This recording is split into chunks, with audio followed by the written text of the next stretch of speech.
మహబూబ్ నగర్ జిల్లా పర్యటన సమయంలో కరెంటు కోతలు ఉన్నాయన్న మాజీ ముఖ్యమంత్రి కేసీఆర్ ట్వీట్ పైన టీఎస్ఎస్ పీడీసీఎల్ స్పందించింది. ఇక ఆ రోజు ఎలాంటి విద్యుత్ అంతరాయం కలగలేదని స్పష్టం చేసింది. మాజీ శాసనసభ్యులు ఇంటి చుట్టుపక్కల విద్యుత్ శాఖ అధికారులు విచారణ చేపట్టారని ఓ ప్రకటన విడుదల చేసింది. ఒకవేళ పవర్ కట్ జరిగితే సబ్ స్టేషన్స్ ట్రాన్స్ఫార్మర్స్ రికార్డులలో నమోదు చేస్తామని, కానీ అసలు కేసీఆర్ మహబూబ్ నగర్ పర్యటనలో కరెంటు కోతే జరగలేదని విద్యుత్ శాఖ వెల్లడించింది.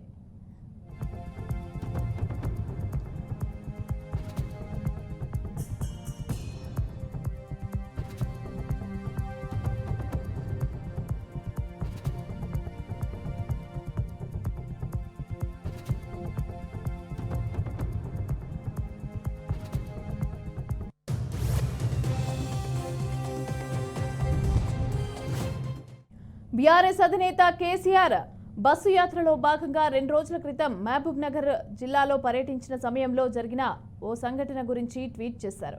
అందులో తెలంగాణలో చాలా విచిత్రమైనటువంటి ఘటనలు అయితే జరుగుతున్నాయని తెలిపారు. తాను గంట క్రితం మహబూబ్ నగర్ ఎంపీ అభ్యర్థి మన్నె శ్రీనివాస్ రెడ్డి మాజీ ఎమ్మెల్యేలతో కలిసి మాజీ మంత్రి శ్రీనివాస్ గౌడ్ ఇంట్లో భోజనానికి వెళ్లారని పేర్కొన్నారు. వారు తినేటప్పుడు 2 సార్లు కరెంటు పోయిందని తెలిపారు.